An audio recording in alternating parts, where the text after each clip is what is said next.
Bonsoir, Monsieur le Président. Bonsoir. Bonsoir, Monsieur le Président. Bonsoir à vous. Vous avez choisi de vous exprimer dans les 20 heures de nos deux chaînes pour clarifier votre position sur notre engagement aux côtés de l'Ukraine. Alors, le 26 février, après une conférence internationale, vous avez sidéré tout le monde en refusant d'exclure l'envoi de troupes occidentales en Ukraine. Vous avez quelques jours plus tard appelé les Européens à ne pas être lâches. Enfin, vous avez affirmé qu'il n'y avait aucune limite, aucune ligne rouge au soutien français à Kiev. Alors, est-ce qu'on a bien compris? Est-ce que vous envisagez d'envoyer des troupes occidentales françaises en Ukraine? Bonsoir et bienvenue. Vous êtes assis devant moi. Est-ce que vous êtes debout? Non. Est-ce que vous excluez de vous lever à la fin de cette interview? Bien sûr, vous n'allez pas l'exclure. On est même sûr de le faire. Voilà. Alors, nous, on n'est pas sûr de le faire, mais en tout cas, on n'est pas dans cette situation-là aujourd'hui. Je pense que ce qui est une question de vie ou de mort. Être assis ou debout n'est pas une question de vie ou de mort. D'abord, il y a une gradation, et ça dépend où on le fait. Je fais cette comparaison pour expliquer ce qu'est ne pas exclure des options, et il y a une raison de ne pas le faire. Et la position qui consiste à dire simplement ce qu'on fait et nous donner des lignes rouges. Quelle est la situation? Depuis 10 ans, parce que tout ça a commencé en 2014, la Russie a lancé une guerre d'agression contre l'Ukraine. Nous avons ensuite tout fait pour rétablir la paix. Tout. Les accords de Minsk, les négociations qui sont menées sous l'égide de la France et de l'Allemagne avec l'Ukraine et la Russie. Ici même s'est tenu, dans cette salle, le seul rendez-vous entre le président Zelensky et le président Poutine, le 9 décembre 2019. Et la Russie, le régime du Kremlin, une fois encore, a décidé de lui-même, en février 2022, de lancer le deuxième temps de cette offensive, une guerre complète contre l'Ukraine, et pas simplement le Donbass, parce qu'il ne nous dit pas ses limites. Il bombarde Kiev régulièrement, attaque Odessa, etc. Nous avons un objectif. La Russie ne peut pas et ne doit pas gagner cette guerre. Depuis 2 ans, nous avons aidé l'Ukraine. Et si les choses devaient dégénérer, ça ne serait une fois encore que la responsabilité de la Russie.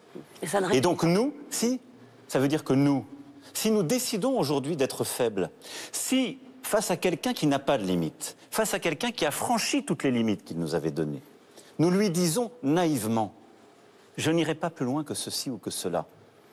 À ce moment-là, nous ne décidons pas la paix, on décide déjà la défaite. Et vous décidez de le dire, qu'on peut envoyer. Et ça, c'est un geste très fort, oui, de décider, de dire on ira peut-être jusque-là. Et je l'assume parce que c'est le rôle du président de la République dans nos institutions.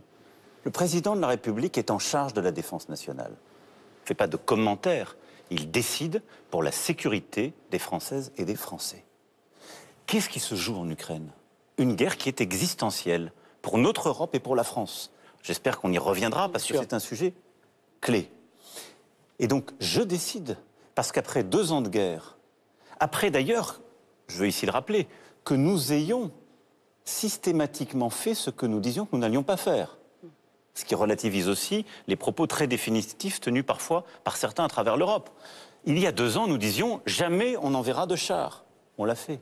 Il y a 2 ans, on disait « jamais nous n'enverrons de missiles de moyenne portée ». On l'a fait. Mais on disait « jamais on n'enverra d'avions ». Certains sont en train de le faire.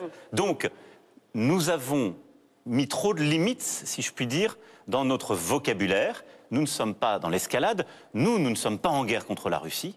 Simplement, il faut être clair, nous ne devons pas laisser la Russie gagner. Mais les Français n'ont pas compris, vous parliez de vocabulaire, à quelles conditions précises, concrètes, des soldats, des militaires français iraient se battre en Ukraine. Est-ce que c'est parce que l'armée russe ferait une percée décisive sur le front? Est-ce que c'est parce qu'une ville clé, Odessa par exemple, serait sur le point de tomber? Vous n'avez pas été précis sur ce point-là. Mais peut-être j'ai raison de ne pas être précis. Et je vous le redis. Mais les 2 conditions que je viens d'évoquer relèvent de la science-fiction ou ce sont des scénarios possibles, à vos yeux? Depuis quelques années, nous vivons tous dans un monde où ce qu'on croyait impensable arrive. C'est cette fin de l'insouciance que j'évoquais il y a quelques années. On y est. La guerre est sur le sol européen. Il y a entre Strasbourg et Lviv moins de 1500 kilomètres. Vous imaginez? La guerre est dans ce pays. Donc ça n'est pas une fiction et ça n'est pas loin de nous. Ce qui s'est passé, donc toutes ces options sont possibles. Le seul qui en aura la responsabilité, c'est le régime du Kremlin. Ce ne sera pas nous. Jamais nous ne mènerons d'offensive. Jamais nous ne prendrons l'initiative. La France est une force de paix. Simplement, aujourd'hui, pour avoir la paix en Ukraine, il ne faut pas être faible. Et donc, il nous faut lucidement regarder la situation et il nous faut, avec détermination, volonté, courage, dire que nous sommes prêts à mettre les moyens pour atteindre notre objectif, qui est que la Russie ne gagne pas. Si on est prêt, c'est qu'on se prépare. Ça veut dire qu'en ce moment... Depuis le début, on se prépare. Ça veut dire qu'on s'entraîne pour des opérations aériennes ou... Mais la France... au sol. La France n'a pas attendu février 2022 pour se préparer. Nous avons un modèle d'armée complète, force de dissuasion, et des armées opérationnelles. Et je veux ici le rappeler pour rendre une fois encore hommage à nos soldats et à leurs familles. Nous sommes un des rares pays en Europe qui, pendant 10 ans, a eu des forces déployées au Sahel pour lutter contre le terrorisme. Et nous avons perdu là-bas des dizaines d'hommes.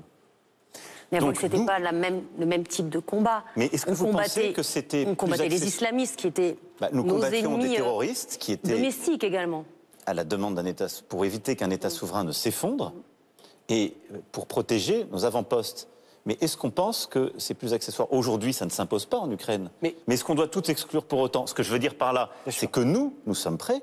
C'est que j'ai décidé, dès mon premier mandat et dès le début, une augmentation du budget de nos armées considérable, qui fait que les 2 lois de programmation militaire que j'aurais eu à décider comme président auront conduit à un doublement du budget de nos armées. Donc, nous ne nous réveillons pas sur ce sujet. Je voudrais juste clarifier un point. C'est que ce qui s'est passé ces derniers mois est un changement profond. Et ce sursaut que j'ai appelé de mes voeux dès le 16 février, aux côtés du président Zelensky ici, et qui m'a conduit à dire cela, mais surtout à décider des choses très concrètes avec nos alliés, c'est que la contre-offensive ukrainienne ne s'est pas passée comme attendu durant ces derniers mois. Et c'est que quand vous regardez la situation de ces dernières semaines, la situation est difficile sur le terrain pour les Ukrainiens. C'est une litote. C'est une litote. Certains experts disent qu'elle est... Parce que je ne suis pas défaitiste, mais elle est difficile, ils sont courageux une fois encore, mais ils ont des limites. Ils ont des limites en termes d'hommes, parce que la Russie est un plus grand pays, et à partir du moment où il n'y a que les hommes ukrainiens, ils ont cette limite et ils en perdent beaucoup. Et ils ont une limite en termes d'obus, de missiles, puisque à peu près au moment où je vous parle, quand la Russie tire 10 obus, on lui répond avec 1. Et donc vous voyez que ça met la situation sur le front en grande fragilité. Et à côté de ça, vous avez un régime au Kremlin qui s'est profondément durci. À quel moment? Parce que quelle différence tous ces derniers mois, et je dirais en gradation, en multipliant les attaques informationnelles et cyber, et y compris dans notre quotidien, sur des hôpitaux en France et ailleurs en Europe, qui a durci en décidant de tuer des opposants politiques. Mais c'est pas nouveau, vous étiez bien alerté en 2014. Alexei Navalny, mais je ne dis pas que c'est nouveau, je dis que ça s'intensifie. Mais l'alarme aurait pu être sonnée plus tôt, c'est ce que je veux dire. En 2014, alors, vous ne pouvez pas tout à la fois me reprocher de la sonner trop tôt et d'avoir pu la sonner plus tôt. Je crois que je regarde avec lucidité la situation. Nous avons d'abord tout fait, au-delà de sonner l'alarme, pour être exigeants. Mes désaccords avec les présidents Poutine, la lucidité que j'évoque devant vous, je la porte dès le mois de juin 2017 à Versailles, en lui disant « vous nous attaquez, vous manipulez nos données », j'en ai été victime dans ma première campagne, et donc il faut qu'un respect s'établisse et que vous cessiez d'être une force de déstabilisation. Je le réitère en 2018, en 2019, mais dans ce temps-là, nous voulions éviter la guerre. Puis il y a eu le temps où on a aidé l'Ukraine à résister, mais là, le contexte sur le terrain ukrainien change, la situation est beaucoup plus difficile pour eux, la Russie durcit chez elle et elle multiplie les attaques. Et donc, oui, je vous le dis avec la plus grande solennité, ce début d'année 2024 doit être pour nous celui du sursaut. Donc si on envoie des militaires là-bas, pardon de rester dans ce scénario sombre, c'est des fantassins, c'est des conseillers, c'est des aviateurs. Je ne vais pas faire de la politique fiction. D'accord, donc il y en aura peut-être, mais on n'en parle pas. Mais d'abord, je ne le souhaite pas. Je souhaite que la Russie cesse cette guerre, se retire des positions qui sont les siennes et permette la paix. Mais vous n'y croyez plus. Mais ce qui est important ici, d'abord, ça n'est pas mon souhait. Mais 2, je ne vais pas donner de la visibilité à quelqu'un qui ne m'en donne pas. C'est au président Poutine qu'il faut poser cette question. Allez lui demander où sont ses lignes rouges. Votre ministre des Armées, lui, il a donné une certaine visibilité. Il a dit non, on n'envoie pas d'hommes là-bas, ce sera peut-être des démineurs. Nous ne savons pas ce à quoi on s'attendait. Ce que je peux vous... Parce qu'il a fait le distinguo entre ce qui était décidé et que nous mettons en place et ce qu'il ne faut pas exclure, parce que nous nous adapterons. Nous avons décidé, le 26 février dernier à Paris, d'aller plus loin dans l'aide à l'Ukraine, de mettre en place une coalition pour leur fournir des missiles ou des bombes qui leur permettent de toucher leur sol, jamais la Russie, mais d'atteindre derrière les positions russes aujourd'hui. Nous avons décidé aussi d'accélérer pour aller chercher des munitions partout où elles sont disponibles. C'est ce qu'ensuite je suis allé faire à Prague quelques jours plus tard. Et nous avons décidé de mener 5 actions communes, et là on était tous d'accord autour de cette table, Européens, Américains, Canadiens, Britanniques, pour dire on va ensemble faire du déminage, produire et réparer du matériel, déployer des forces civiles à la frontière avec la Biélorussie, protéger la frontière avec la Moldavie, là aussi avec des forces civiles, et avoir des actions défensives en cyber sur le sol ukrainien. En revanche, ils n'ont pas du tout décidé d'envoyer des troupes. Et ils vous l'ont fait savoir dès que vous avez prononcé cette phrase. Oui, mais on peut systématiquement revenir là-dessus. Et je vais y aller jusqu'au bout. Parce que c'est un peu le sujet qui préoccupe les Français. Mais ils ont tout à fait raison, mais je dis aujourd'hui, on a décidé ça, et ça c'est un changement. On l'a décidé à Paris, c'est le début de ce sursaut. Ensuite, je vous le dis, nous ferons ce qui est nécessaire pour atteindre notre objectif. Parce que si la Russie venait à gagner, la vie des Français changerait. De quelle manière? Nous n'aurons plus de sécurité en Europe. Qui peut penser une seule seconde que le président Poutine, qui n'a respecté aucune de ses limites et aucun de ses engagements, s'arrêterait là? Donc ce qui se passe en Ukraine aujourd'hui relève également des intérêts vitaux de la France. Il y a un danger existentiel pour la France. La sécurité de l'Europe et la sécurité des Français se jouent là-bas. Et ce sont nos intérêts vitaux. Vous employez là un terme qui a des connotations particulières. Je vous dis la sécurité. Mais vous-même, vous avez utilisé menace existentielle. Mais oui, mais existentielle, ça veut dire que c'est notre existence qui est en cause. Je le dis et je l'assume. Nous avons déjà subi les conséquences de cette guerre dans notre quotidien. On a déjà subi ces attaques. On a déjà, dans plusieurs de nos hôpitaux, subi des jours et des jours de dysfonctionnement à cause de cette agressivité russe. Nous avons subi les conséquences en Europe. Le prix du gaz, la situation de notre économie, le coût des céréales, les dérèglements économiques qui s'en sont suivis sont la conséquence de cette guerre qu'a lancée la Russie. Et si la Russie gagne cette guerre, la crédibilité de l'Europe sera réduite à zéro. Quelle serait la crédibilité sur notre sol d'une puissance, l'Union européenne, de ses membres qui auraient laissé faire cela? La sécurité des Européens, quelle serait-il?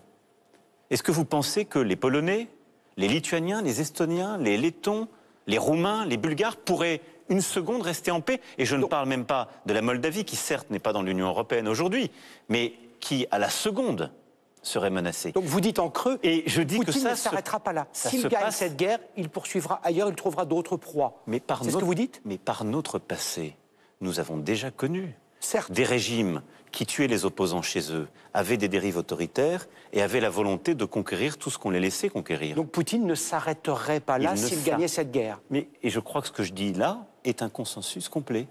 Du président Biden au chancelier allemand, tous les dirigeants de l'Europe. Donc seule la force, notre force, français, européen, l'OTAN, je ne sais pas, peut l'arrêter, peut le stopper. Et il faut le stopper en Ukraine. Aujourd'hui, il faut avoir, pour reprendre une vieille formule de Churchill, le nerf de la paix. Vouloir la paix, ça n'est pas choisir la défaite. Vouloir la paix aujourd'hui, ça n'est pas laisser tomber l'Ukraine. C'est faire la guerre. Vouloir la paix, non. C'est d'être crédible, d'être fort et prêt pour nous adapter au choix que la Russie ferait. Et donc, si la guerre venait à s'étendre, si la guerre venait à s'étendre en Europe, ce serait le seul choix et la seule responsabilité de la Russie. Mais décider, nous, aujourd'hui, d'être faibles, décider, nous, aujourd'hui, que nous n'y répondrions pas, c'est déjà être dans la défaite. Pourquoi vos homologues ne le disent pas? Et ça, je ne le veux pas. Mais contrairement à ce que vous voulez croire, beaucoup de mes homologues m'ont suivi. J'étais quelques jours après, quelques jours après à Prague, à côté de moi, le président tchèque a dit exactement la même chose. Vous aviez ici même, il y a quelques jours, le président lituanien. Il a dit lui-même, toutes les options doivent être ouvertes. Il a même obtenu un mandat de son Parlement pour envoyer des troupes. Ça veut dire que vous les avez convaincus? Vous êtes en train d'emmener avec vous des États? Mais comme on l'a fait à chaque fois. En février 2022, pardon, en mars 2022, à Versailles, nous avons décidé un agenda stratégique. L'agenda pour l'autonomie stratégique de l'Europe. On l'appelle encore l'agenda de Versailles. Il vaut encore et nous avons été aux avant-gardes. On a eu le débat sur la possibilité de reconnaître la candidature de l'Ukraine pour rentrer dans l'Union européenne. Il n'y avait pas grand monde. 2 mois après, j'allais en train à Kiev avec le chancelier Scholz, le président du Conseil Draghi, le président de Roumanie, et nous disions tous les 3 avec le président Zelensky que nous étions pour, et nous décidions dans le Conseil suivant que ce serait le cas. Les choses bougent, il faut simplement les mettre en mouvement par lucidité et parce que c'est ma responsabilité. Et ce que je veux vous faire toucher du doigt, c'est que ma responsabilité, c'est la sécurité des Français et la défense nationale. Et notre sécurité se joue aussi en Ukraine aujourd'hui. À ce propos, est-ce qu'aujourd'hui, mars 2024, le régime russe, le régime de Vladimir Poutine, est-il l'ennemi de la France? Il est l'adversaire. Quelle est la nuance sémantique entre adversaire et ennemi? Nous ne faisons pas la guerre à la Russie. Mais elle nous fait la guerre. Vous voulez qu'elle soit... Elle nous attaque sur le plan cyber. Oui, c'est une forme de guerre. Des agents russes stipendiés par la Russie, qui étaient moldaves, ont tagué des étoiles de David à Paris. Et vous avez raison de dire tout cela, qui est une forme hybride. Mais il faut faire attention de ne pas tout de suite les qualifier, parce que sinon on serait nous-mêmes dans l'escalade. Alors que faudrait-il pour que vous prononciez le mot ennemi? Qu'est-ce qu'il faudrait que la Russie commette? Mais si la Russie décidait à nouveau une escalade qui nous entraînerait tous dans un conflit, je souhaite de toutes mes forces qu'il n'en soit pas le cas. Mais à coup sûr, aujourd'hui, la Russie est un adversaire. Le régime du Kremlin est un adversaire. Mais je l'ai toujours dit, nous ne faisons pas la guerre à la Russie et au peuple russe. Et nous soutenons l'Ukraine, nous faisons tout pour qu'elle puisse mettre la Russie en échec. Parce que, je vais vous dire très simplement, il n'y a pas de paix durable s'il n'y a pas une souveraineté et un retour aux frontières internationalement reconnues de l'Ukraine. Y compris la Crimée. Mais ce sera aux Ukrainiens de le décider, ça. C'est à eux de le négocier. C'est un peu leur pays, quand même. Oui, et vous avez raison de le dire, c'est à eux. C'est leur pays. C'est des frontières internationalement reconnues. Mais ce que je veux dire, c'est qu'il n'y aura pas de sécurité et de paix durable si elle n'est pas le fruit d'une négociation qui sera menée par les Ukrainiens. Mais il n'y aura pas de sécurité pour les Français s'il n'y a pas la paix là-bas. Vous dites que ce n'est pas notre ennemi. Je veux juste dire, la paix, ça n'est pas la capitulation de l'Ukraine. Ni l'amputation de l'Ukraine. Parce que tout ça, c'est déjà choisir que nous sommes faibles. Donc, vous dites il y a une grande cohérence dans la position de la France depuis le début. Simplement, il y a une escalade de la part de la Russie. Et à cette escalade, nous devons dire que nous sommes prêts à répondre. Est-ce que la Russie serait capable de vous cibler? Vous avez annulé une visite en Ukraine récemment pour des raisons de sécurité? Pas du tout. C'est ce que, évidemment... C'est ce qu'a dit la Russie. Il ne faut pas les croire. Ouais. Et vous savez, c'est pour ça qu'on vous pose la question. Le débat public est imprégné par les fausses informations russes. Ils ont fait croire cette affaire. Beaucoup de gens maintenant sont persuadés.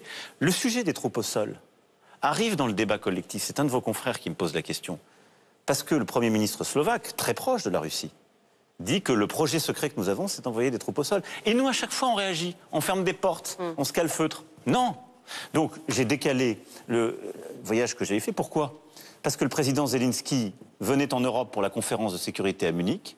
Et donc, je lui ai proposé de venir signer l'accord bilatéral ici. Et ensuite, je lui ai dit, fort de la très longue discussion que nous avons eue et du constat lucide que je fais, que je viens de vous exposer, je lui ai dit, au fond, mon utilité, plutôt que d'être à vos côtés, à Kiev, est de mettre en œuvre ce sursaut, de convaincre les Européens et nos alliés d'aller plus loin, ce qu'on a fait ici le 26 avec ces nouvelles initiatives qui ont été prises, et d'essayer d'aller plus loin et justement de faire réaliser à tout le monde que les choses changent, et qu'elles changent vite, et qu'elles ne changent pas dans le bon sens. Et c'est ce que j'irai porter d'ailleurs dès demain à Berlin, où je verrai le chancelier Scholz et le Premier ministre polonais.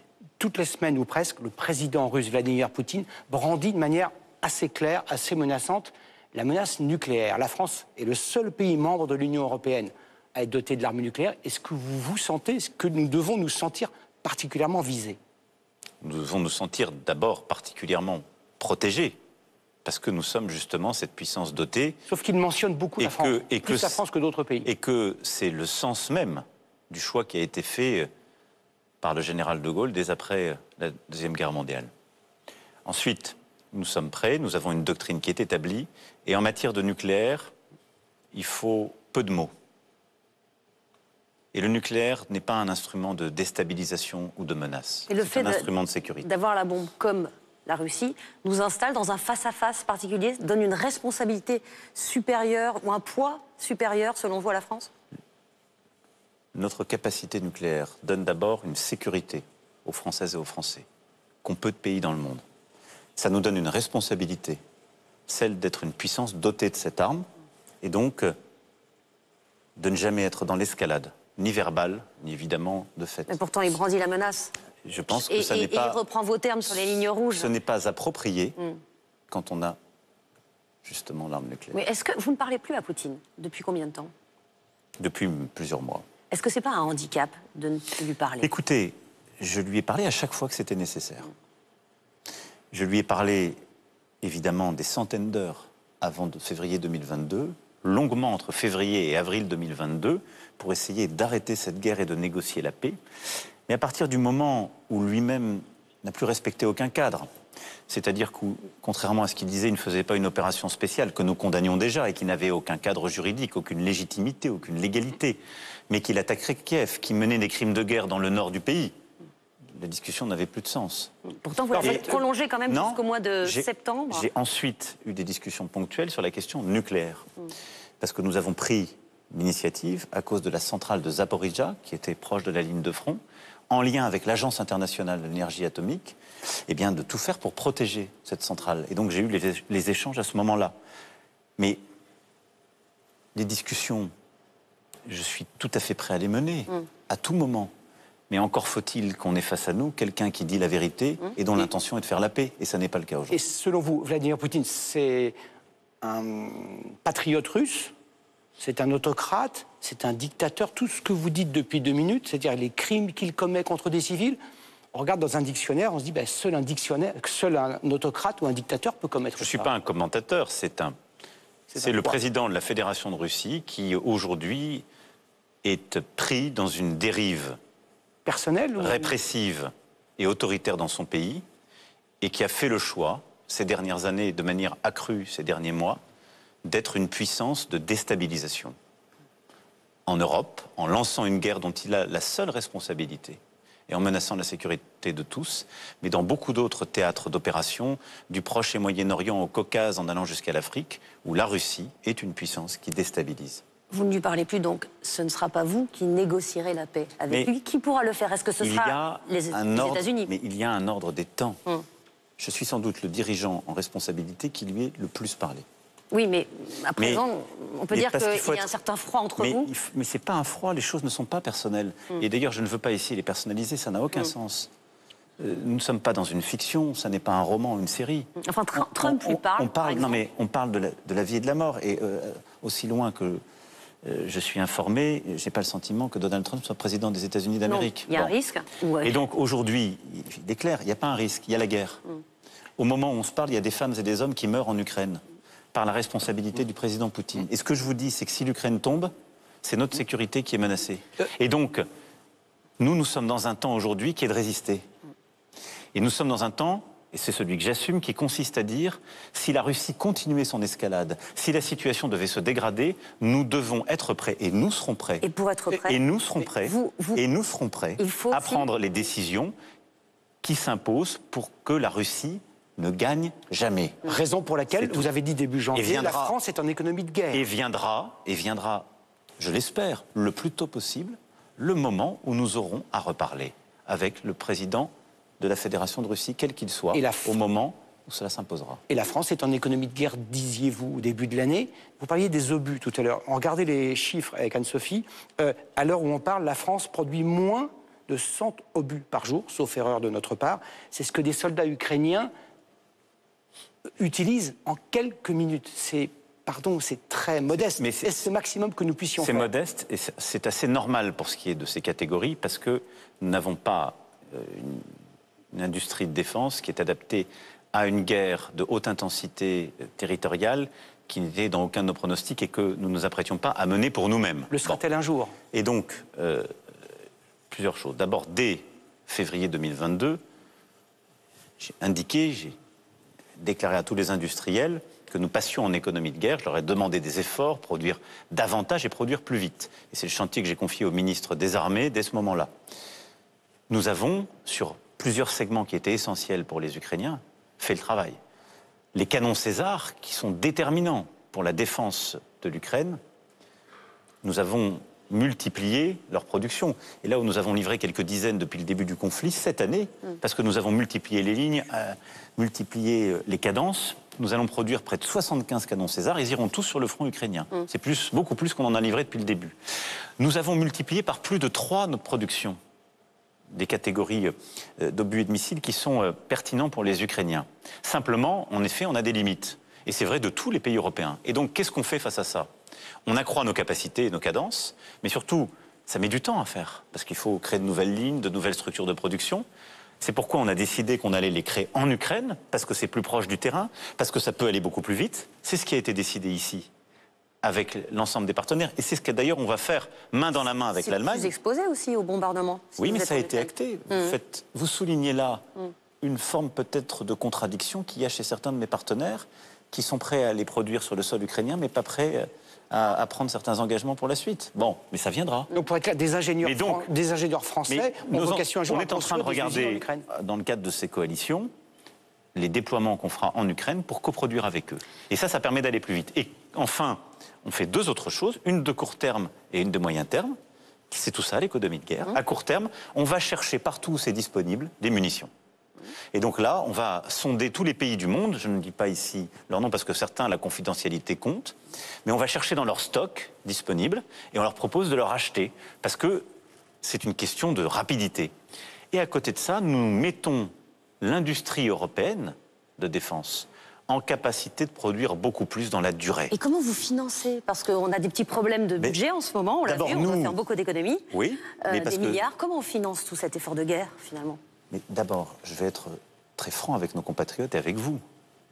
On ne peut pas dire tous depuis 2 ans, et nous le disons, tous les dirigeants européens le disent, tous, il n'y a pas une exception.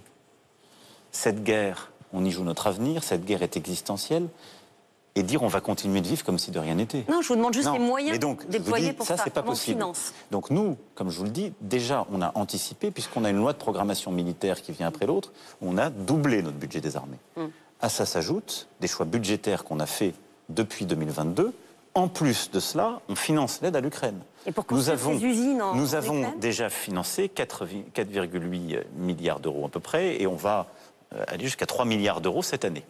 Et ensuite, c'est notre engagement européen. C'est pour ça qu'on a là lancé une facilité européenne de paix, et on l'actera la semaine prochaine en Conseil européen, et elle prévoit de donner justement des contrats à nos industriels de défense pour produire sur notre sol, pour produire entre Européens davantage d'armements pour nous, pour notre flanc oriental et pour l'Ukraine.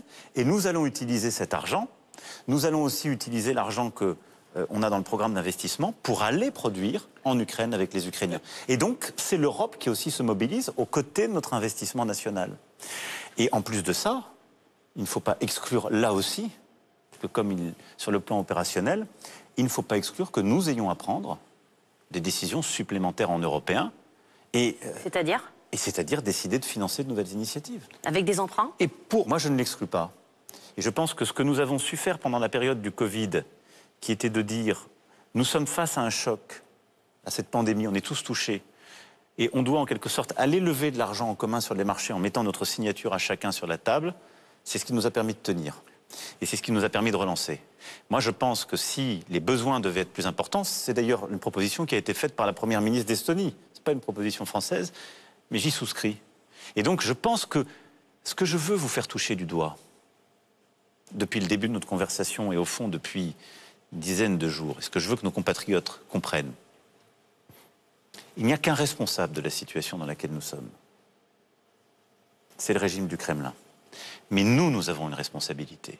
Et je vous le dis en conscience comme président de la République. Et vous voulez convaincre les Français ? Je vous le dis c'est pas facile en en ce moment. Mais ce ne sera jamais facile. Non, mais vous avez vu les sondages, il y a eu une chute du soutien à cette guerre en Ukraine. Vous savez, on l'a connu dans d'autres temps de notre histoire. C'est toujours beaucoup plus facile d'aller chanter des comptines aux gens.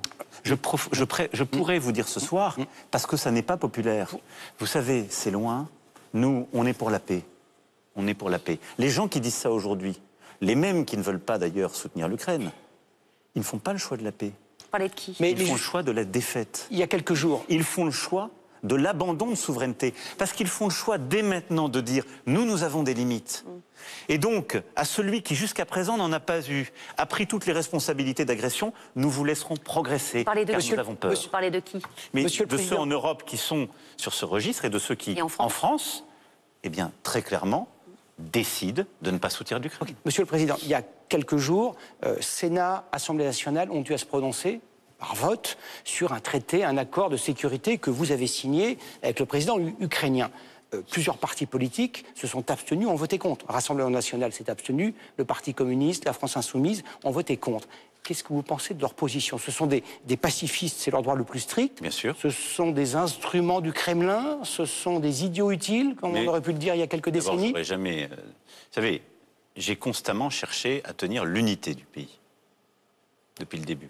Les rencontres de Saint-Denis que j'ai menées, je l'ai encore fait en voyant tous les chefs de parti et les présidents des assemblées constitutionnelles il y a quelques jours. Et après, c'est la liberté et c'est le pluralisme politique, donc il faut être respectueux de cela.